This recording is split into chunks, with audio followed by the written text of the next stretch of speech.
श्रीगणेशाय नमः। अथ श्री सूर्यमण्डलस्तोत्रम्। नमः सवित्रे जगदेकचक्षुषे जगत्प्रसूति स्थितिनाशहेतवे त्रयीमयाय त्रिगुणात्मधारिणे विरञ्चि नारायण शङ्करात्मने। नमोऽस्तु सूर्याय सहस्ररश्मये सहस्रशाखान्वितसम्भवात्मने सहस्रयोगोद्भवभावभागिने सहस्रसङ्ख्यायुगधारिणे नमः। यन्मण्डलं दीप्तिकरं विशालं रत्नप्रभं तीव्रमनादिरूपं दारिद्र्यदुःखक्षयकारणं च पुनातु मां तत्सवितुर्वरेण्यं। यन्मण्डलं देवगणैः सुपूजितं विप्रैः स्तुतं भावनमुक्तिकोविदं तं देवदेवं प्रणमामि सूर्यं पुनातु मां तत्सवितुर्वरेण्यं। यन्मण्डलं ज्ञानघनं त्वगम्यं त्रैलोक्यपूज्यं त्रिगुणात्मरूपं समस्ततेजोमयदिव्यरूपं पुनातु मां तत्सवितुर्वरेण्यं। यन्मण्डलं गूढमतिप्रबोधं धर्मस्य वृद्धिं कुरुते जनानां यत्सर्वपापक्षयकारणं च पुनातु मां तत्सवितुर्वरेण्यं। यन्मण्डलं व्याधिविनाशदक्षं यदृग्यजुःसामसु सम्प्रगीतं प्रकाशितं येन च भूर्भुवः स्वः पुनातु मां तत्सवितुर्वरेण्यं। यन्मण्डलं वेदविदो वदन्ति गायन्ति यच्चारणसिद्धसङ्घः यद्योगिनो योगजुषां च सङ्घः पुनातु मां तत्सवितुर्वरेण्यं। यन्मण्डलं सर्वजनैश्च पूजितं ज्योतिश्च कुर्यादिह मर्त्यलोके यत्कालकालाद्यमनादिरूपं पुनातु मां तत्सवितुर्वरेण्यं। यन्मण्डलं विश्वसृजं प्रसिद्धं उत्पत्तिरक्षाप्रलयप्रगल्भं यस्मिन् जगत्संहरतेऽखिलं च पुनातु मां तत्सवितुर्वरेण्यं। यन्मण्डलं सर्वगतस्य विष्णोः आत्मा परं धाम विशुद्धतत्त्वं सूक्ष्मान्तरैर्योगपथानुगम्यं पुनातु मां तत्सवितुर्वरेण्यं। यन्मण्डलं वेदविदो वदन्ति गायन्ति यच्चारणसिद्धसङ्घः यन्मण्डलं वेदविदः स्मरन्ति पुनातु मां तत्सवितुर्वरेण्यं। यन्मण्डलं वेदविदोपगीतं यद्योगिनां योगपथानुगम्यं तत्सर्ववेद्यं प्रणमामि सूर्यं पुनातु मां तत्सवितुर्वरेण्यं। सूर्यमण्डलस्तोत्रं यः पठेत् सततं नरः सर्वपापविशुद्धात्मा सूर्यलोके महीयते। श्रीसूर्यदेवार्पणमस्तु।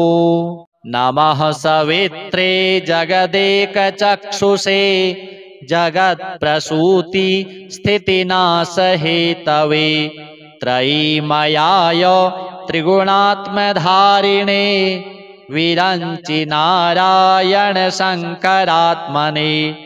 नमोऽस्तु सूर्याय सहस्ररश्मये सहस्रशाखान्वितसम्भवात्मने सहस्रयोगोद्भवभावभागिने सहस्रसङ्ख्या युगधारिणे नमः। यन्मण्डलं दीप्तिकरं विशालं रत्नप्रभं तीव्रमनादिरूपं दारिद्र्यदुःखक्षयकारणं च पुनातु मां तत्सवितुर्वरेण्यं। यन्मण्डलं देवगणैः सुपूजितं विप्रैः स्तुतं भावनमुक्तिकोविदं तं देवदेवं प्रणमामि सूर्यं पुनातु मां तत्सवितुर्वरेण्यं। यन्मण्डलं ज्ञानघनं त्वगम्यं त्रैलोक्यपूज्यं त्रिगुणात्मरूपं समस्ततेजोमयदिव्यरूपं पुनातु मां तत्सवितुर्वरेण्यं।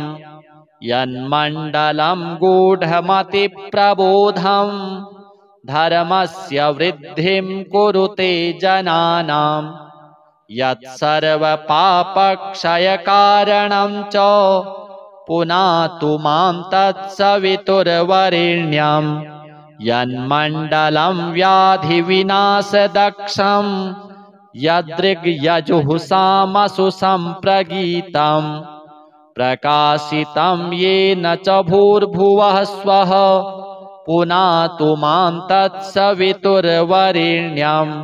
यन्मण्डलं वेदविदो वदन्ति गायन्ति यच्चारणसिद्धसङ्घः यद्योगिनो योगजुषां च सङ्घः पुनातु मां तत्सवितुर्वरेण्यं।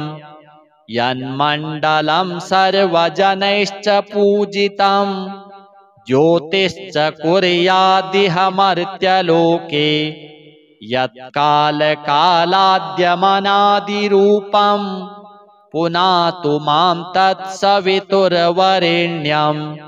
यन्मण्डलं विश्वसृजं प्रसिद्धं उत्पत्तिरक्षाप्रलयप्रगल्भं यस्मिन् जगत्संहरतेऽखिलं च पुनातु मां तत्सवितुर्वरेण्यं।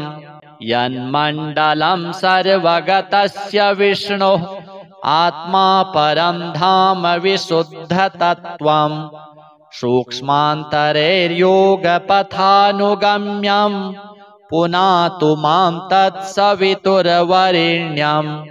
यन्मण्डलं वेदविदो वदन्ति गायन्ति यच्चारणसिद्धसङ्घः यन्मण्डलं वेदविदः स्मरन्ति पुनातु मां तत्सवितुर्वरेण्यं।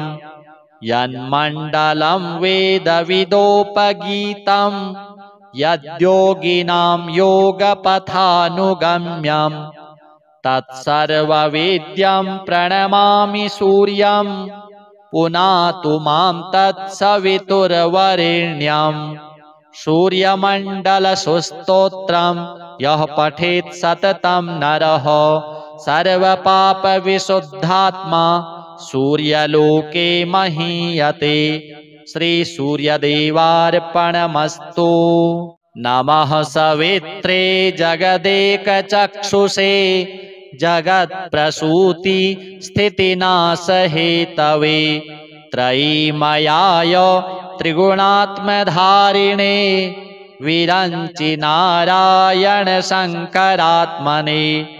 नमोऽस्तु सूर्याय सहस्ररश्मये सहस्रशाखान्वितसम्भवात्मने सहस्रयोगोद्भवभावभागिने सहस्रसङ्ख्या युगधारिणे नमः। यन्मण्डलं दीप्तिकरं विशालं रत्नप्रभं तीव्रमनादिरूपं दारिद्र्यदुःखक्षयकारणं च पुनातु मां तत्सवितुर्वरेण्यं।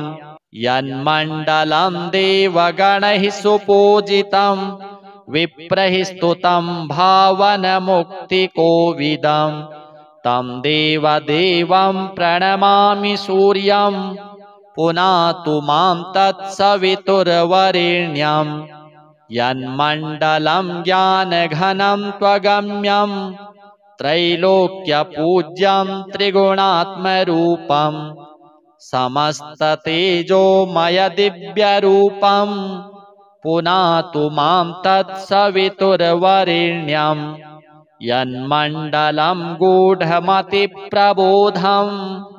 धर्मस्य वृद्धिं कुरुते जनानां यत्सर्वपापक्षयकारणं च पुनातु मां तत्सवितुर्वरेण्यं यन्मण्डलं व्याधिविनाशदक्षं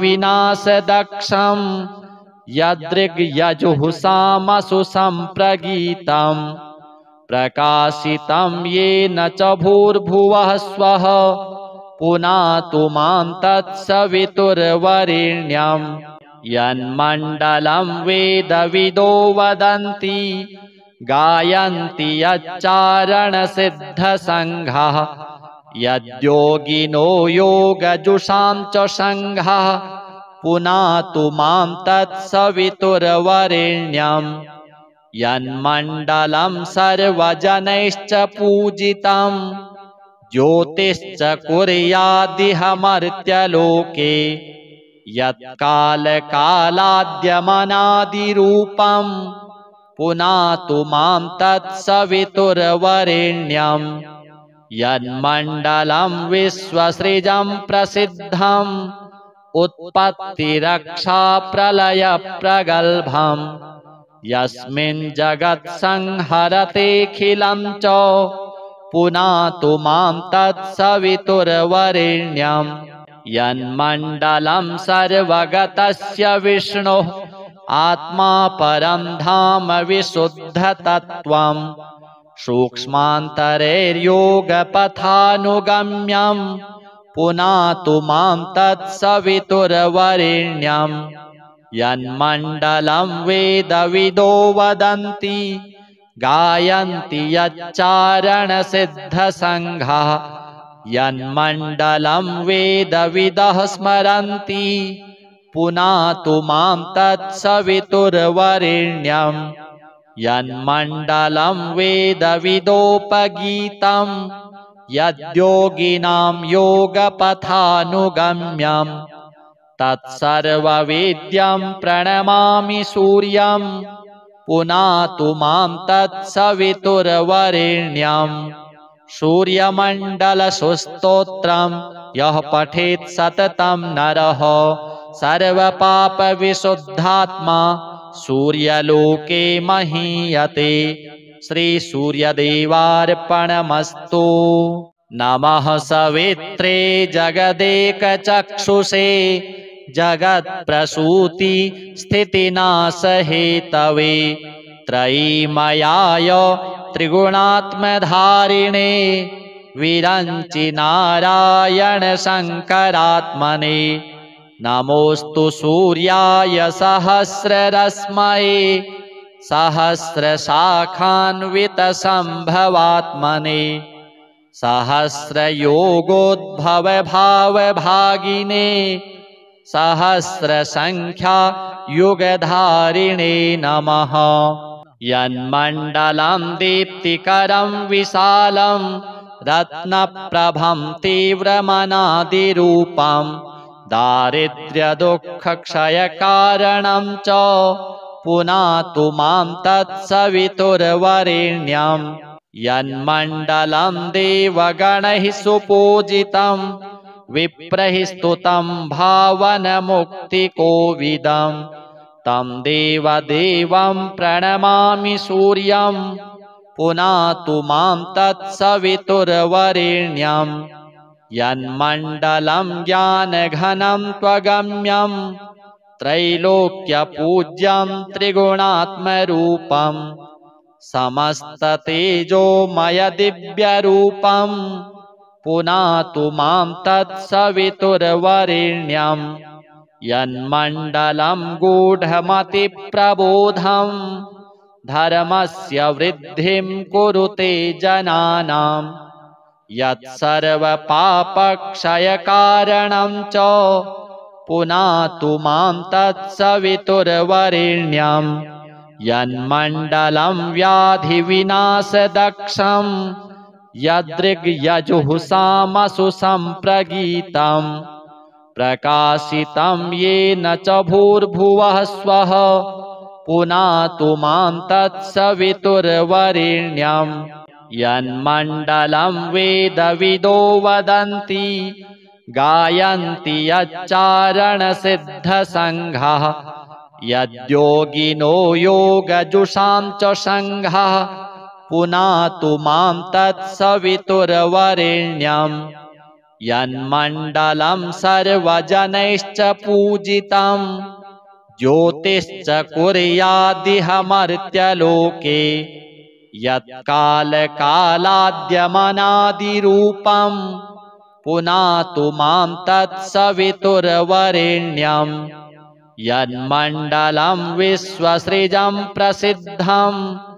उत्पत्तिरक्षाप्रलयप्रगल्भं यस्मिन् जगत्संहरतेऽखिलं च पुनातु मां तत्सवितुर्वरेण्यं यन्मण्डलं सर्वगतस्य विष्णोः आत्मा परं धाम विशुद्धतत्त्वं सूक्ष्मान्तरैर्योगपथानुगम्यं पुनातु मां तत्सवितुर्वरेण्यं यन्मण्डलं वेदविदो वदन्ति गायन्ति यच्चारणसिद्धसङ्घः यन्मण्डलं वेदविदः स्मरन्ति पुनातु मां तत्सवितुर्वरेण्यं यन्मण्डलं वेदविदोपगीतं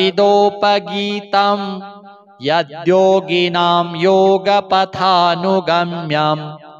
तत्सर्ववेद्यं प्रणमामि सूर्यं पुनातु मां तत्सवितुर्वरेण्यं सूर्यमण्डलस्तोत्रं यः पठेत् सततं नरः सर्वपापविशुद्धात्मा सूर्यलोके महीयते।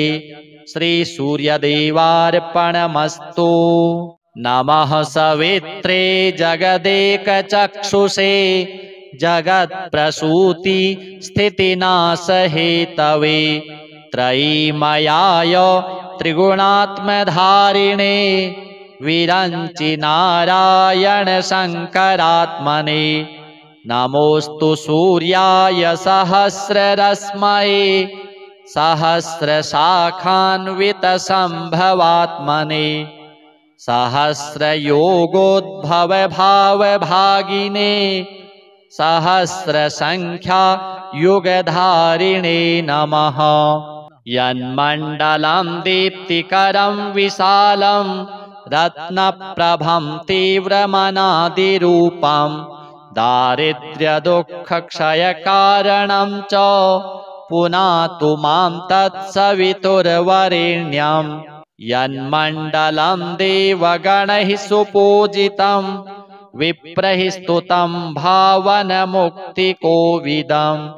तं देवदेवं प्रणमामि सूर्यं पुनातु मां तत्सवितुर्वरेण्यं यन्मण्डलं ज्ञानघनं त्वगम्यं त्रैलोक्यपूज्यं त्रिगुणात्मरूपं समस्ततेजोमयदिव्यरूपं पुनातु मां तत्सवितुर्वरेण्यं यन्मण्डलं गूढमतिप्रबोधं धर्मस्य वृद्धिं कुरुते जनानां यत्सर्वपापक्षयकारणं च पुनातु मां तत्सवितुर्वरेण्यं यन्मण्डलं व्याधिविनाशदक्षं यदृग्यजुःसामसु सम्प्रगीतं प्रकाशितं येन च भूर्भुवः स्वः पुनातु मां तत्सवितुर्वरेण्यं यन्मण्डलं वेदविदो वदन्ति गायन्ति यच्चारणसिद्धसङ्घः यद्योगिनो योगजुषां च सङ्घः पुनातु मां तत्सवितुर्वरेण्यं यन्मण्डलं सर्वजनैश्च पूजितं ज्योतिश्च कुर्यादिह मर्त्यलोके यत्कालकालाद्यमनादिरूपं पुनातु मां तत्सवितुर्वरेण्यं यन्मण्डलं विश्वसृजं प्रसिद्धम् उत्पत्तिरक्षाप्रलयप्रगल्भं यस्मिन् जगत्संहरतेऽखिलं च पुनातु मां तत्सवितुर्वरेण्यं यन्मण्डलं सर्वगतस्य विष्णुः आत्मा परं धाम विशुद्धतत्त्वं सूक्ष्मान्तरैर्योगपथानुगम्यं पुनातु मां तत्सवितुर्वरेण्यं यन्मण्डलं वेदविदो वदन्ति गायन्ति यच्चारणसिद्धसङ्घः यन्मण्डलं वेदविदः स्मरन्ति पुनातु मां तत्सवितुर्वरेण्यं यन्मण्डलं वेदविदोपगीतं यद्योगिनां योगपथानुगम्यं तत्सर्ववेद्यं प्रणमामि सूर्यं पुनातु मां तत्सवितुर्वरेण्यं सूर्यमण्डलस्तोत्रं यः पठेत् सततं नरः सर्वपापविशुद्धात्मा सूर्यलोके महीयते। श्रीसूर्यदेवार्पणमस्तु।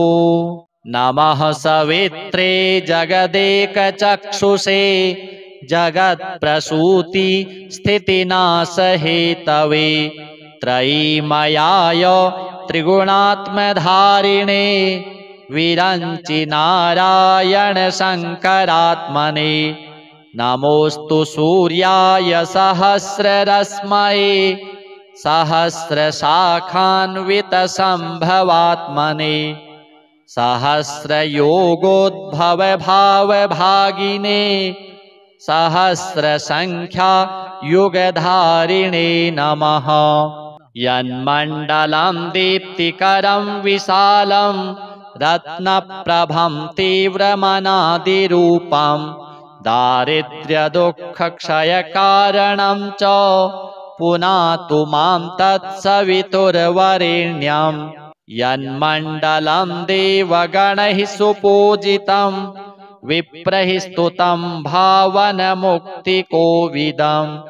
तं देवदेवं प्रणमामि सूर्यं पुनातु मां तत्सवितुर्वरेण्यं यन्मण्डलं ज्ञानघनं त्वगम्यं त्रैलोक्यपूज्यं त्रिगुणात्मरूपं समस्ततेजोमयदिव्यरूपं पुनातु मां तत्सवितुर्वरेण्यं यन्मण्डलं गूढमतिप्रबोधं धर्मस्य वृद्धिं कुरुते जनानां यत्सर्वपापक्षयकारणं च पुनातु मां तत्सवितुर्वरेण्यं यन्मण्डलं व्याधिविनाशदक्षं यदृग्यजुःसामसु सम्प्रगीतं प्रकाशितं येन च भूर्भुवः स्वः पुनातु मां तत्सवितुर्वरेण्यं यन्मण्डलं वेदविदो वदन्ति गायन्ति यच्चारणसिद्धसङ्घः यद्योगिनो योगजुषां च सङ्घः पुनातु मां तत्सवितुर्वरेण्यं यन्मण्डलं सर्वजनैश्च पूजितं ज्योतिश्च कुर्यादिह मर्त्यलोके यत्कालकालाद्यमनादिरूपं पुनातु मां तत्सवितुर्वरेण्यं यन्मण्डलं विश्वसृजं प्रसिद्धम् उत्पत्तिरक्षाप्रलयप्रगल्भं यस्मिन् जगत्संहरतेऽखिलं च पुनातु मां तत्सवितुर्वरेण्यं यन्मण्डलं सर्वगतस्य विष्णोः आत्मा परं धाम विशुद्धतत्त्वं सूक्ष्मान्तरैर्योगपथानुगम्यं पुनातु मां तत्सवितुर्वरेण्यं यन्मण्डलं वेदविदो वदन्ति गायन्ति यच्चारणसिद्धसङ्घाः यन्मण्डलं वेदविदः स्मरन्ति पुनातु मां तत्सवितुर्वरेण्यं यन्मण्डलं वेदविदोपगीतं यद्योगिनां योगपथानुगम्यं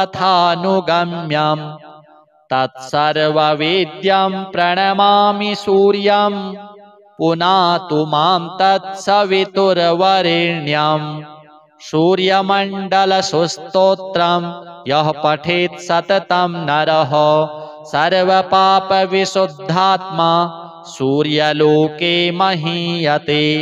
श्रीसूर्यदेवार्पणमस्तु।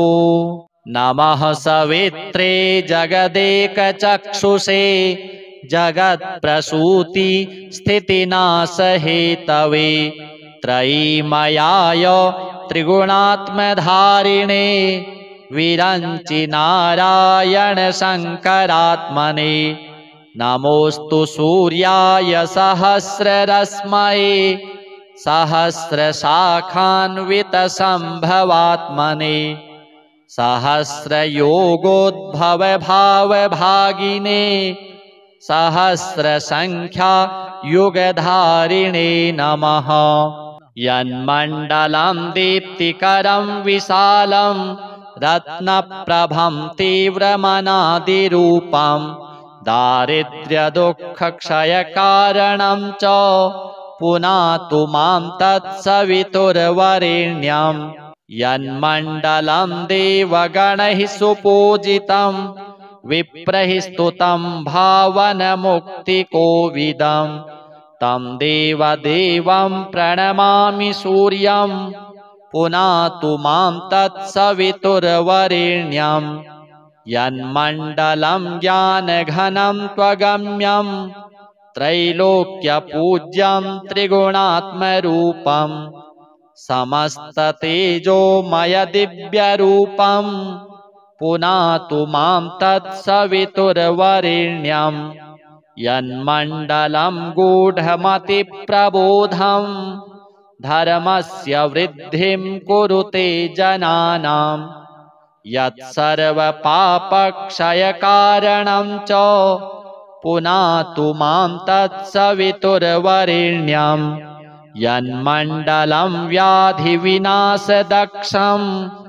यदृग्यजुःसामसु सम्प्रगीतं प्रकाशितं येन च भूर्भुवः स्वः पुनातु मां तत्सवितुर्वरेण्यं यन्मण्डलं वेदविदो वदन्ति गायन्ति यच्चारणसिद्धसङ्घाः यद्योगिनो योगजुषां च सङ्घाः पुनातु मां तत्सवितुर्वरेण्यं यन्मण्डलं सर्वजनैश्च पूजितं ज्योतिश्च कुर्यादिह मर्त्यलोके यत्कालकालाद्यमनादिरूपं पुनातु मां तत्सवितुर्वरेण्यं यन्मण्डलं विश्वसृजं प्रसिद्धं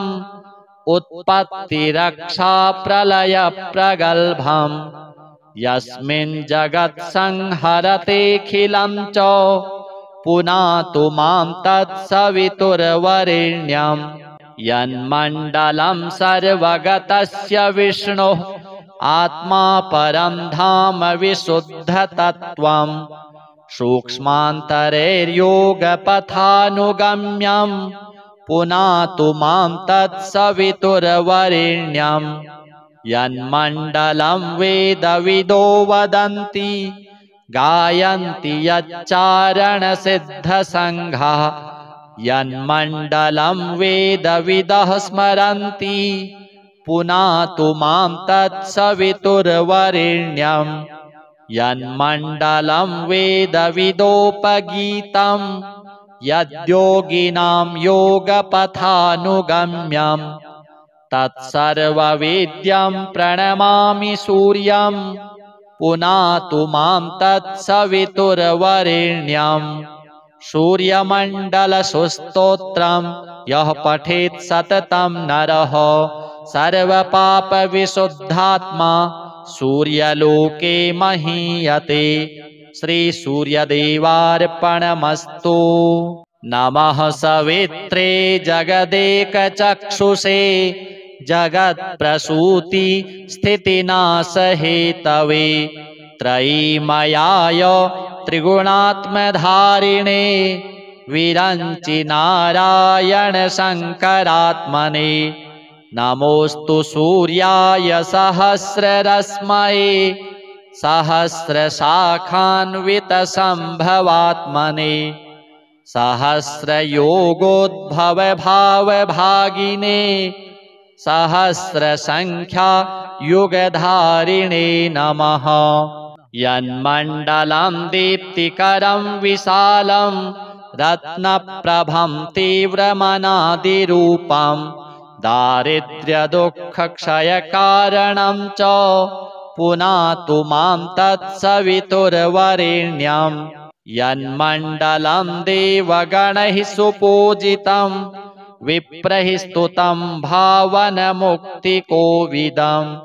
तं देवदेवं प्रणमामि सूर्यं पुनातु मां तत्सवितुर्वरेण्यं यन्मण्डलं ज्ञानघनं त्वगम्यं त्रैलोक्यपूज्यं त्रिगुणात्मरूपं समस्ततेजोमयदिव्यरूपं पुनातु मां तत्सवितुर्वरेण्यं यन्मण्डलं गूढमतिप्रबोधं धर्मस्य वृद्धिं कुरुते जनानां यत्सर्वपापक्षयकारणं च पुनातु मां तत्सवितुर्वरेण्यं यन्मण्डलं व्याधिविनाशदक्षं यदृग्यजुःसामसु सम्प्रगीतं प्रकाशितं येन च भूर्भुवः स्वः पुनातु मां तत्सवितुर्वरेण्यं यन्मण्डलं वेदविदो वदन्ति गायन्ति यच्चारणसिद्धसङ्घः यद्योगिनो योगजुषां च सङ्घः पुनातु मां तत्सवितुर्वरेण्यं यन्मण्डलं सर्वजनैश्च पूजितं ज्योतिश्च कुर्यादिह मर्त्यलोके यत्कालकालाद्यमनादिरूपं पुनातु मां तत्सवितुर्वरेण्यं यन्मण्डलं विश्वसृजं प्रसिद्धं उत्पत्तिरक्षाप्रलयप्रगल्भं यस्मिन् जगत्संहरतेऽखिलं च पुनातु मां तत्सवितुर्वरेण्यं यन्मण्डलं सर्वगतस्य विष्णुः आत्मा परं धाम विशुद्धतत्त्वं सूक्ष्मान्तरैर्योगपथानुगम्यं पुनातु मां तत्सवितुर्वरेण्यं यन्मण्डलं वेदविदो वदन्ति गायन्ति यच्चारणसिद्धसङ्घः यन्मण्डलं वेदविदः स्मरन्ति पुनातु मां तत्सवितुर्वरेण्यं यन्मण्डलं वेदविदोपगीतं यद्योगिनां योगपथानुगम्यं तत्सर्ववेद्यं प्रणमामि सूर्यं पुनातु मां तत्सवितुर्वरेण्यं सूर्यमण्डलस्तोत्रं यः पठेत् सततं नरः सर्वपापविशुद्धात्मा सूर्यलोके महीयते। श्रीसूर्यदेवार्पणमस्तु। नमः सवित्रे जगदेकचक्षुषे जगत्प्रसूति स्थितिनाशहेतवे त्रयीमयाय त्रिगुणात्मधारिणे विरञ्चि नारायण शङ्करात्मने। नमोऽस्तु सूर्याय सहस्ररश्मये सहस्रशाखान्वितसम्भवात्मने सहस्रयोगोद्भवभावभागिने सहस्रसङ्ख्यायुगधारिणे नमः। यन्मण्डलं दीप्तिकरं विशालं रत्नप्रभं तीव्रमनादिरूपं दारिद्र्यदुःखक्षयकारणं च पुनातु मां तत्सवितुर्वरेण्यं। यन्मण्डलं देवगणैः सुपूजितं विप्रैः स्तुतं भावनमुक्तिकोविदं तं देवदेवं प्रणमामि सूर्यं पुनातु मां तत्सवितुर्वरेण्यं। यन्मण्डलं ज्ञानघनं त्वगम्यं त्रैलोक्यपूज्यं त्रिगुणात्मरूपं समस्ततेजोमयदिव्यरूपं पुनातु मां तत्सवितुर्वरेण्यं।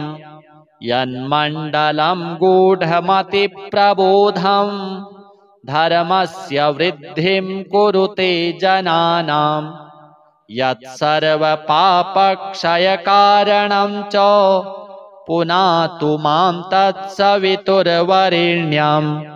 यन्मण्डलं व्याधिविनाशदक्षं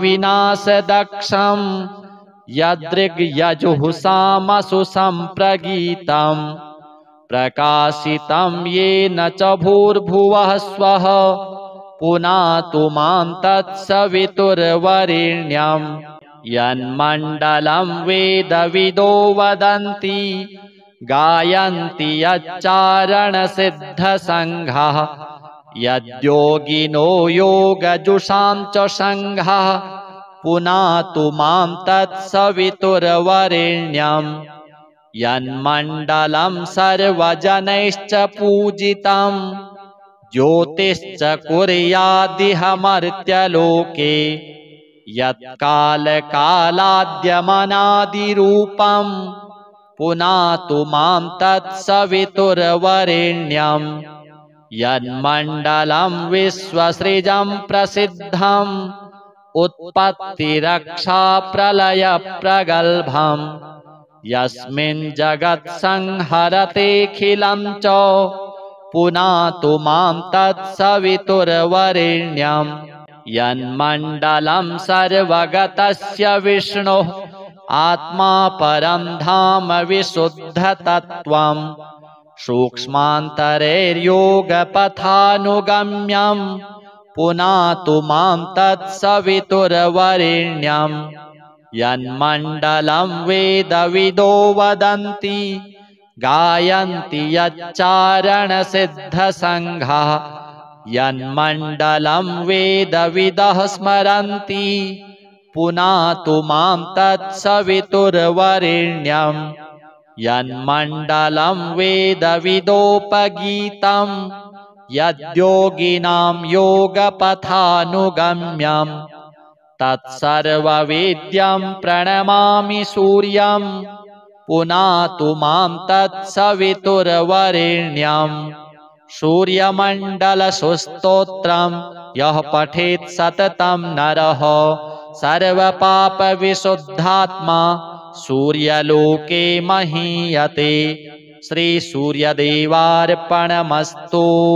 नमः सवित्रे जगदेकचक्षुषे जगत्प्रसूति स्थितिनाशहेतवे त्रयीमयाय त्रिगुणात्मधारिणे विरञ्चि नारायण शङ्करात्मने।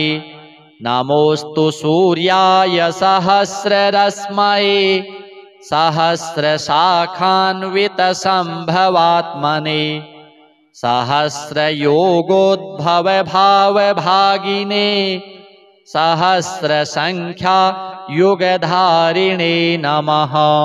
यन्मण्डलं दीप्तिकरं विशालं रत्नप्रभं तीव्रमनादिरूपं दारिद्र्यदुःखक्षयकारणं च पुनातु मां तत्सवितुर्वरेण्यं।